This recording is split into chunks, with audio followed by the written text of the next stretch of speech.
Welcome back to Narrations. Tonight's story is about a family, loud, loving, messy, imperfect, and real. It's about the people we grow up with, the people we misunderstand, and the people who challenge us in ways no one else can. It's about love, the kind we choose, the kind we let go, and the kind that finally finds its way home. This is The Family Stone, 2005, a heartfelt holiday story about judgment, forgiveness, tenderness, and the beautiful chaos of being human. The film begins as Christmas approaches in the small, snow-covered town where the Stone family lives in a warm, slightly chaotic old house filled with memories. The matriarch, Sybil Stone, is warm, sharp, fiercely loving, and deeply protective of her children. Her husband, Kelly, is gentle and steady, the grounding calm in a family full of strong personalities. And this Christmas is special, because their eldest son, Everett, is coming home with a woman he intends to marry. Her name is Meredith Morton, polished, proper, impeccably put together, and anxious beyond measure. She comes from a world of corporate meetings and quiet apartments, and she carries an energy of tension she can't hide. She wants the Stones to like her. She needs them to like her. And that pressure sits on her shoulders like weight she can't set down. But the Stone family? They're the opposite of polished. There's Amy, the youngest daughter, openly critical and allergic to pretense. Ben, the easygoing middle son, with a kind smile and a heart that feels everything. Susanna, pregnant and gentle, the peacemaker. And Thad, their sweet, deaf son, who is tender, funny, and deeply loved, along with his partner, Patrick, who fits into the Stones like he was born there. The house is full before Meredith even walks in, stockings hung, casseroles cooking, dogs barking, siblings arguing playfully, and the constant hum of a family that is aggressively alive. When Meredith arrives, dressed perfectly and holding her breath, the room seems to freeze for a moment. Her smile is tight. Her posture is stiff. She extends her hand with formality that clashes instantly with the Stone family's warmth and ease. Amy whispers to Susanna, "She's so uptight." Ben watches her with quiet curiosity. Sybil's eyes narrow, not unkindly, but knowingly, as though she immediately senses the fragile insecurity Meredith is trying to hide. Everett, confident and composed, stands beside Meredith with pride. But even he can feel the shift in the room. He squeezes her shoulder, and she forces another smile, a pattern that repeats throughout the night. At dinner, things unravel quickly. Meredith, in her anxious attempt to impress, speaks too formally, laughs too loudly, and tries too hard. The Stones, casual, sarcastic, and brutally honest, react with raised eyebrows, smirks, and awkward silences. Amy openly criticizes her. Ben watches her stumble with gentle sympathy. Sybil remains guarded. At one point, Meredith tries to help in the kitchen, and Sybil gently, firmly tells her, "You're making me nervous, dear." Meredith freezes, mortified. Amy grins. Everett tries to fix it, but the damage is done. Later, in the living room, the family exchanges gifts. Laughter fills the house. Everyone is talking at once.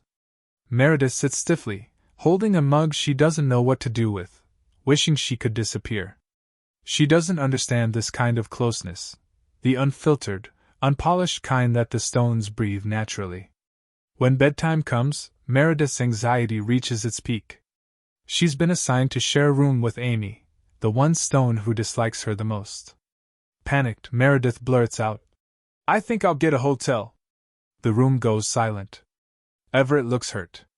Sybil looks disappointed. Amy looks smug. Everett tries to salvage the moment, but Meredith's fear takes over. She grabs her coat and flees into the snowy night. Everett follows her outside, pleading with her to stay, assuring her his family will come around. Meredith fights back tears and whispers, "I don't belong here." Those words land deeper than she intends, in Everett's heart and her own. The next day, Meredith decides to try again. She returns to the Stone house with a giant breakfast casserole, the biggest she can find, as a peace offering. It's a well-intentioned overload that ends with Sybil gently saying, "I'm not sure we need this many eggs, dear." Meredith laughs nervously. The tension returns. But underneath the discomfort lies something else, the quiet truth that Meredith has never known a family like this. A family that argues loudly and loves loudly. A family that calls out your flaws but embraces you anyway. She stands in the middle of the living room watching them tease, bicker, hug, and she feels something unfamiliar, jealousy, longing, and fear that she'll never be enough. Meanwhile, Ben becomes the one person who sees Meredith clearly. He watches her stumble, blush, panic, but instead of judging her, he finds her humanity endearing. He sees her heart under the armor. And Meredith, lost in a house full of loud personalities, finds Ben's gentle presence like a breath of calm. As morning shifts into afternoon, the family gathers again, this time in the den, where a conversation begins that changes everything. It starts innocently, about Thad and Patrick wanting to adopt a child. But the topic spirals, and Meredith, trying to sound supportive, nervously stumbles into a clumsy, awkward statement about sexuality being a choice. The room freezes. Amy's jaw drops. Kelly frowns. Patrick looks hurt. Meredith backpedals frantically. I didn't mean it like that, I was trying to say. But it's too late. The dam bursts. Amy calls her judgmental. Meredith tries to defend herself. Everett grows defensive of her. Kelly intervenes. And then Sybil, calm, firm, and heartbreaking, stands and says softly, I don't think you're right for Everett. The words hit like ice. Meredith goes silent. The room goes silent. Everett stares at his mother, stunned. Humiliated and overwhelmed, Meredith flees upstairs, her hands shaking, tears welling up in her eyes. She can't breathe. She can't speak. She curls up on the bed, wishing she could disappear. Downstairs, the family argues. Everett accuses them of never giving Meredith a chance. Sybil, looking tired, whispers something only Kelly hears. I'm running out of time. I just want my children to be happy. He squeezes her hand, because he knows what the others don't. Sybil is sick. Very sick. Upstairs, Ben knocks softly on Meredith's door. She wipes her tears and tries to compose herself, but when Ben sits beside her, she breaks. He listens quietly as she confesses that she's always felt wrong. Always felt too stiff, too awkward, too anxious. Ben smiles gently. You're not wrong, Meredith. You're just you.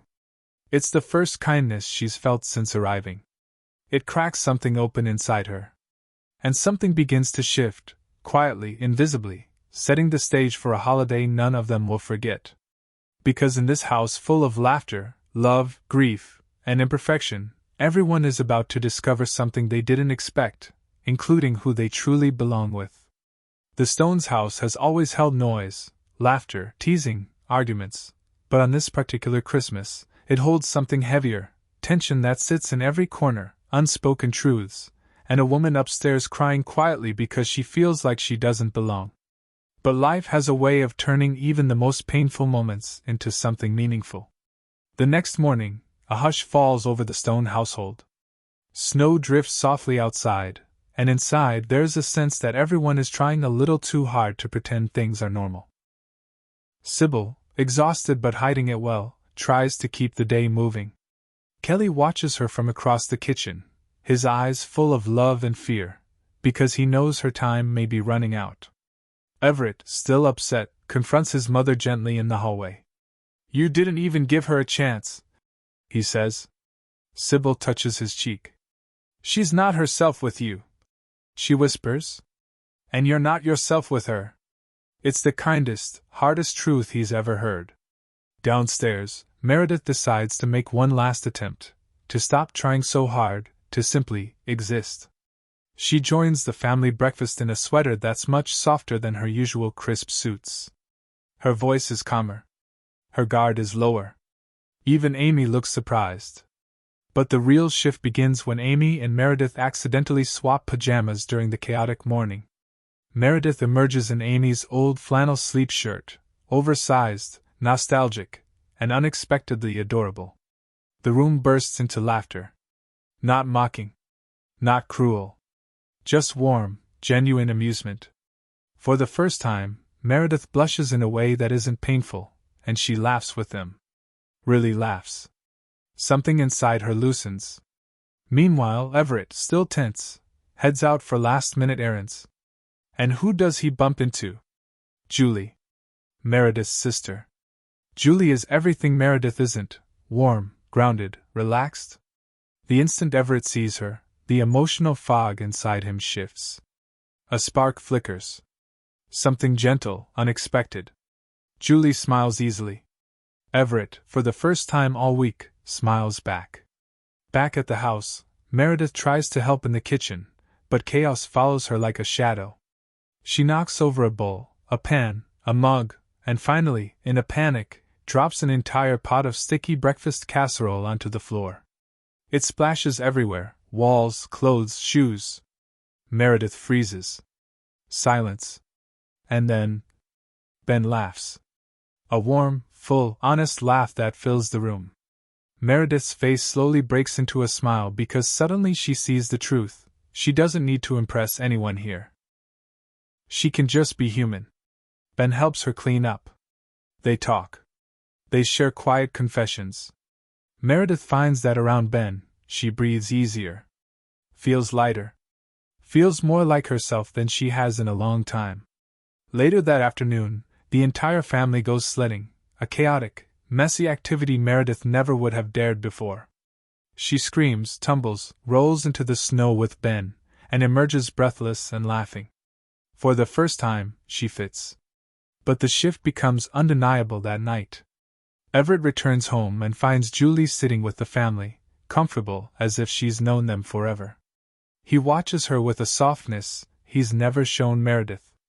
Julie notices him too, curious, unsure, but drawn in all the same. It's subtle. Quiet. But real. As evening comes, the family gathers around the dinner table. And for once, Meredith speaks from the heart, not trying to impress, not fighting nerves, just honest. She raises a toast. To togetherness, she says shyly. Even when it's messy. The room softens. Even Sybil smiles, and it's genuine, forgiving, warm. But the next morning brings something deeper. Sybil's illness finally surrounds the house like a shadow. She grows tired. Pale. Quiet. The family knows, without speaking, that this may be her last Christmas. Kelly holds her close on the couch, kissing the top of her head. The children hover nearby, trying to be brave. Meredith sees this moment from the doorway and understands deeply that all her worries were small in comparison to the love this family is trying so hard to hold on to. And here is where everything shifts for good. Everett pulls Julie aside. There's a softness between them, a recognition, a kind of miracle that only happens when you meet someone who feels like home. Ben walks Meredith outside to help her breathe in the snow-filled air. He tells her she's enough. She tells him she's finally starting to believe that. And in the strangest, most beautiful twist, Everett and Julie and Ben and Meredith become the connections that make sense. They don't fight it. They don't apologize for it. They simply let their hearts fall where they finally feel understood. That night, Meredith gives Sybil a gift, a framed picture of Sybil's family, taken candidly earlier that week, everyone laughing, touching, connected. The moment Sybil unwraps it, tears fill her eyes. She looks up at Meredith, this woman she misjudged, misunderstood, and says softly, "I'm glad you're here." It's forgiveness. It's acceptance. It's love. And Meredith cries too, not with insecurity this time, but with gratitude. The story closes not with chaos, but with something tender. Months later, we return to the Stone home. The Christmas lights glow softly. The house feels different, quieter, gentler, because Sybil is gone, and her absence hangs like soft snowfall. But the family is together, holding her spirit, keeping her warmth alive. Ben arrives with Meredith, now confident, smiling, glowing in a way she never knew she could. Everett arrives with Julie, holding her hand as though it's the most natural thing in the world. Patrick and Thad help decorate. Susanna's baby toddles across the floor. Amy brings ornaments she pretends not to be sentimental about. And Kelly, standing near the tree, watches them all with a soft, aching smile, because Sybil would have loved this. Meredith places a new ornament on the tree, a small framed picture of Sybil, her smile eternal. The family gathers together, linking arms, shoulders touching, and quietly, the lights fade into a warm holiday glow. Because the family stone isn't a story about who belongs or who doesn't. It's about learning to love people as they are, messy, flawed, afraid, hopeful. It's about forgiveness. And connection. And finding the people who make your heart feel at home. If you enjoyed this narration, don't forget to like, share, and subscribe to Narrations, where stories are told with warmth, depth, and humanity.